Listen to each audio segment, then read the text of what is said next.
ಧರ್ಮಸ್ಥಳದಲ್ಲಿ 74 ಪ್ರತ್ಯೇಕ ಎಫ್ಐಆರ್ ದಾಖಲಿಸಬೇಕು. ಸಾಕ್ಷ್ಯ ನಾಶ ಮಾಡಿದವರ ವಿರುದ್ಧ ಕ್ರಮ ಆಗಬೇಕು. ಇದು ಹೊಸತೊಂದು ಕಂಪ್ಲೇಂಟ್ ಮತ್ತು ಹೊಸತೊಂದು ಆಗ್ರಹ. ಬೆಳತಂಗಡಿ ಭಾಗದಲ್ಲಿ ನಡೆದಿರುವ ಅಸಹಜ ಸಾವು ಅರ್ಥಾತ್ ಯುಡಿಆರ್ ಎಲ್ಲವೂ ತನಿಖೆಯಾಗಬೇಕು. ಹೊಸ ಆರೋಪ ಮತ್ತು ಹೊಸ ಆಗ್ರಹ. ಇದು ಧರ್ಮಸ್ಥಳದಲ್ಲಿ ನಡೆದಿರುವ ಅಸಹಜ ಸಾವು ತನಿಖೆಯಾಗಬೇಕು.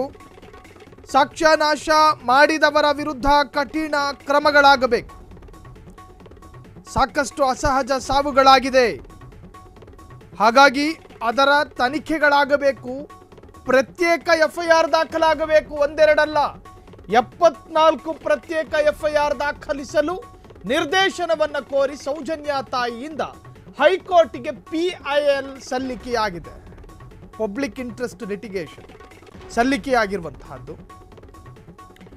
ದಕ್ಷಿಣ ಕನ್ನಡ ಜಿಲ್ಲೆಯ ಧರ್ಮಸ್ಥಳ ಗ್ರಾಮದಲ್ಲಿ ನೋಡಿ, ಈ ಆಗ್ರಹದ ಸಾರಾಂಶ ಹೇಳ್ಬಿಡ್ತೀನಿ.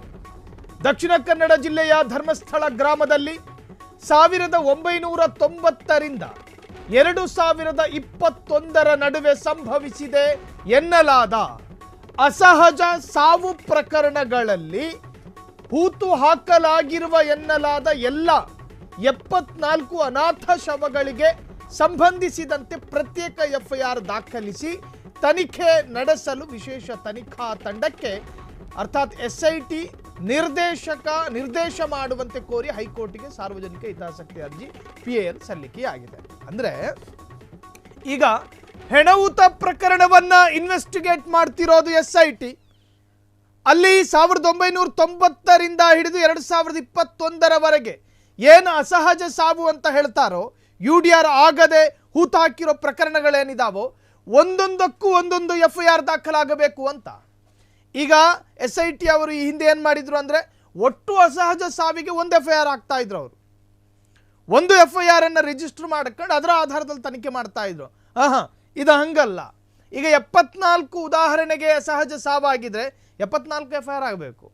74 ಕೂಡ ಪ್ರತ್ಯೇಕ ತರಹದ ವಿಚಾರಣೆಯಾಗಬೇಕು, ತನಿಖೆಯಾಗಬೇಕು. PIL ಸಲ್ಲಿಕೆಯಾಗಿದೆ. ಸೌಜನ್ಯ ತಾಯಿ ಕುಸುಮಾವತಿ ಈ PIL ಸಲ್ಲಿಸಿದ್ದು ಅರ್ಜಿಯಲ್ಲಿ ಪ್ರಕರಣದ ತನಿಖೆ ನಡೆಸುತ್ತಿರುವ SITಯನ್ನು ಪ್ರತಿ ವಾದಿಯನ್ನಾಗಿಸಲಾಗಿದೆ. ಅರ್ಜಿಯು ಇನ್ನಷ್ಟೇ ಹೈಕೋರ್ಟ್ ವಿಭಾಗೀಯ ನ್ಯಾಯಪೀಠದ ಮುಂದೆ ವಿಚಾರಣೆಗೆ ಸಿಗಬೇಕಾಗಿದೆ. ಇನ್ನೂ ಕೂಡ PIL ಸಲ್ಲಿಕೆಯಾಗಿದೆ.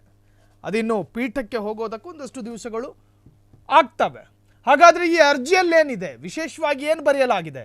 ಕಳೆದ 31 ವರ್ಷಗಳಲ್ಲಿ ಸಂಭವಿಸಿದೆ ಎನ್ನಲಾದ 74 ಅಸಹಜ ಸಾವು ಪ್ರಕರಣಗಳ UDR ಸಂಬಂಧ ಪ್ರತ್ಯೇಕ FIR ದಾಖಲಿಸಿ ಸಮಗ್ರ ತನಿಖೆ ನಡೆಸುವಂತೆ ಕೋರಿ ಅರ್ಜಿದಾರರು ಹಾಗೂ ಇತರ ಬಾಧಿತ ಅಂದರೆ ಯಾರು ಸಂತ್ರಸ್ತರು ಇರ್ತಾರೆ ನೋಡಿ, ಅವ್ರ ಮನೇಲಿ ಏನಾದರೂ ಅಸಹಜ ಸಾವಿಗೆ ಒಳಗಾಗಿದ್ದರೆ ಆ ಬಾಧಿತ ಕುಟುಂಬಗಳು, ಆ ಕುಟುಂಬಗಳ ವತಿಯಿಂದ 2025 ಅಕ್ಟೋಬರ್ 11ರಂದು SITಗೆ ಲಿಖಿತವಾಗಿ ಮನವಿ ಸಲ್ಲಿಸಲಾಗಿತ್ತು. ಈ ಹಿಂದೆ ಬರೆದು ಒಂದು ಪತ್ರನ ಕೊಡಲಾಗಿತ್ತು. ಎಲ್ಲ 74 ಪ್ರಕರಣಗಳಿಗೆ ಸಂಬಂಧಿಸಿದ ದಿನಾಂಕ, ಸ್ಥಳ, UDR ಸಂಖ್ಯೆ, ಸಮಾಧಿಯ ಸ್ಥಳಗಳು ಇನ್ನಿತರ ಮಾಹಿತಿಯನ್ನೊಳಗೊಂಡ ಸಂಪೂರ್ಣ ವಿವರಗಳನ್ನು ಒದಗಿಸಲಾಗಿತ್ತು. ನೋಡಿ, ಈ ಹಿಂದೆ SIT ಅವರು ಒಂದು ಅಧಿಕೃತವಾದ ಘೋಷಣೆ ಮಾಡಿದರು. ನಿಮಗೆ ಯಾರಿಗಾದರೂ ಕಂಪ್ಲೇಂಟ್ ಕೊಡುವುದರಿದ್ದರೆ ನೀವು SIT ಕಚೇರಿಗೆ ಬರಬೇಕು, ಅಥವಾ ಒಂದು ಸಂಖ್ಯೆಯನ್ನು ಕೊಟ್ಟಿದ್ರು, ಟೋಲ್ ಫ್ರೀ ಸಂಖ್ಯೆ ಅನಿಸುತ್ತದು. ಆ ಸಂಖ್ಯೆಗೆ ಕರೆ ಮಾಡಿ ನೀವು ನಿಮ್ಮ ಹೆಸರು ಮತ್ತು ಊರು ಹೇಳೋದಕ್ಕೆ ಭಯ ಆದರೆ ನಿಮ್ಮ ಎಲ್ಲ ವಿವರಗಳನ್ನು ರಹಸ್ಯವಾಗಿಡ್ತೀವಿ, ನಿಮಗೆ ದೂರ ಏನಾದರೂ ಇದ್ದರೆ ಕೊಡಬಹುದು ಅಂತೇಳಿ. ಆ ಸಂದರ್ಭದಲ್ಲಿ ಲಿಖಿತವಾಗಿ ಕೊಡಲಾಗಿರುವ ಅಷ್ಟು ದೂರುಗಳ ಪೈಕಿ ಎಲ್ಲ 74 ಪ್ರಕರಣಗಳಿಗೆ ಸಂಬಂಧಿಸಿದ ದಿನಾಂಕ, ಸ್ಥಳ ಎಲ್ಲವನ್ನು ಬರೆದು ಕೊಡಲಾಗಿದೆ. ಅದನ್ನು ಈಗಾಗಲೇ SIT ಒದಗಿಸಲಾಗಿತ್ತು. ಆದರೆ SIT ಅಧಿಕಾರಿಗಳು ನಮ್ಮ ಮನವಿ ಆಧರಿಸಿ ಯಾವುದೇ ಕ್ರಮ ಜರುಗಿಸದ ಹಿನ್ನೆಲೆಯಲ್ಲಿ ಈಗ ಅರ್ಥ ಆಗಿರ್ಬೋದು. ಈ ಹಿಂದೆ ನಾವು ಕೊಡಲಾದ 74 ಅಸಹಜ ಸಾವುಗಳ ಮಾಹಿತಿಗಳು ಎಲ್ಲಾಗಿತ್ತು, ಏನಾಗಿತ್ತು, UDR ಸಂಖ್ಯೆ ಅಂತಿರುತ್ತೆ. UDR ಅಂದರೆ ಅಸಹಜ ಸಾವಿನ ವರದಿ ಬುಕ್ಕು ಅಂತೊಂದಿರುತ್ತೆ. ಅಲ್ಲಿ ಇಂತಿಂತಹ ವಾರಿಸುದಾರರು ಇಲ್ಲದೆ ಇರತಕ್ಕಂಥ ಹೆಣವೊಂದು ಸಿಕ್ಕಿದೆ. ತಹಶೀಲ್ದಾರರ ನೇತೃತ್ವದಲ್ಲಿ ಅದನ್ನು ನಿಶ್ಚಿತ ಸ್ಥಳದಲ್ಲಿ ನಾವು ಹೂತು ಹಾಕ್ತಾ ಇದ್ದೀವಿ. ಒಂದು 10 ದಿವಸ ಅವ್ರ ಕುಟುಂಬಸ್ಥರು ಬರ್ತಾರಾ ಅಂತ ಕಾದು, ಅದಾದ ನಂತರ ಆ ನಿಶ್ಚಿತ ಅವಧಿ ಮುಗಿದ ನಂತರ ಆ ಅನಾಥ ಹೆಣವನ್ನು ವಾರಿಸುದಾರರು ಇಲ್ಲದೇ ಇರತಕ್ಕಂಥ ಹಣವನ್ನು ನಾವು ಹೂತಾಕ್ತಾ ಇದ್ದೀವಿ ಅಂಥೇಳಿ ಈ ಅಸಹಜ ಸಾವಿನ ವರದಿ ಬುಕ್ನಲ್ಲಿ ರಿಜಿಸ್ಟರ್ ಮಾಡಬೇಕು. UDR ಅಂತ ಕರೀತಾರೆ. ಆ ನೋಂದಣಿ ಸಂಖ್ಯೆ ಅದನ್ನು ಕೂಡ ಕೊಡಲಾಗಿತ್ತು ಅಂತ ಬೆಳ್ತಂಗಡಿ ಕಚೇರಿಗೆ. ಆದರೂ ಕೂಡ ಅವರು ಯಾರೂ ಕೂಡ ಪ್ರತ್ಯೇಕವಾದಂತಹ ತನಿಖೆಯನ್ನು ಮಾಡಲಿಲ್ಲ. ಹಾಗಾದರೆ ಮನವಿಯನ್ನು ಮಾಡ್ಕೊಂಡಿದ್ದಾರೆ ಇಲ್ಲಿ ಅರ್ಜಿ ಕೊಟ್ಟವರು. ಅರ್ಜಿದಾರರು ಅಕ್ಟೋಬರ್ 11ರಂದು ಸಲ್ಲಿಸಿರುವ ಮನವಿಯಲ್ಲಿ ವಿವರಿಸಲಾದ ಎಲ್ಲ 74 ಅಸಹಜ ಸಾವು ಪ್ರಕರಣಗಳಿಗೆ ಸಂಬಂಧಿಸಿದಂತೆ ಪ್ರತ್ಯೇಕ FIR ದಾಖಲಿಸಲು ಪ್ರತಿವಾದಿ SITಗೆ ನಿರ್ದೇಶಿಸಬೇಕು. ಈಗ SIT ತನಿಖಾ ತಂಡ ಇದೆಯಲ್ಲ, ಆ ತನಿಖಾ ತಂಡಕ್ಕೆ ಕೋರ್ಟ್ ನಿರ್ದೇಶನ ಕೊಡಬೇಕು. ಏನು ಅಂತ?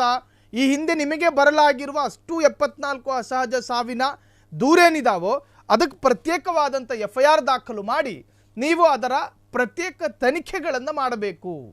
ಹೆಣವುತ ಪ್ರಕರಣಕ್ಕೆ ಸಿಗ್ತಾ ಇರೋ ಮೆಗಾ ಟ್ವಿಸ್ಟ್ ಇದು.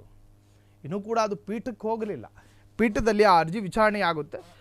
ವಿಚಾರಣೆಯ ನಂತರ ಪೀಠದ ಮಹತ್ವದ ಆದೇಶ ಏನು ಬರುತ್ತೋ ಅತ್ಯಂತ ಕುತೂಹಲ, ಜೊತೆಗೆ ಹೆಣವುತ ಪ್ರಕರಣ ಬೇರೆಯೇ ಮಜಲಿನತ್ತ ಸಾಗೋ ಸಾಧ್ಯತೆಗಳಿದ್ದಾವೆ. ಕ್ಷಣ ಕ್ಷಣದ ಸುದ್ದಿಗಳಿಗಾಗಿ ಫ್ರೀಡಂ ಟಿವಿ ಸಬ್ಸ್ಕ್ರೈಬ್ ಮಾಡಿ, ಲೈಕ್ ಮಾಡಿ ಹಾಗೂ ಫಾಲೋ ಮಾಡಿ. ಹೊಸ ಸುದ್ದಿಗಳ ನೋಟಿಫಿಕೇಶನ್ಗಾಗಿ ಬೆಲ್ ಐಕಾನ್ ಮೇಲೆ ಕ್ಲಿಕ್ ಮಾಡಿ.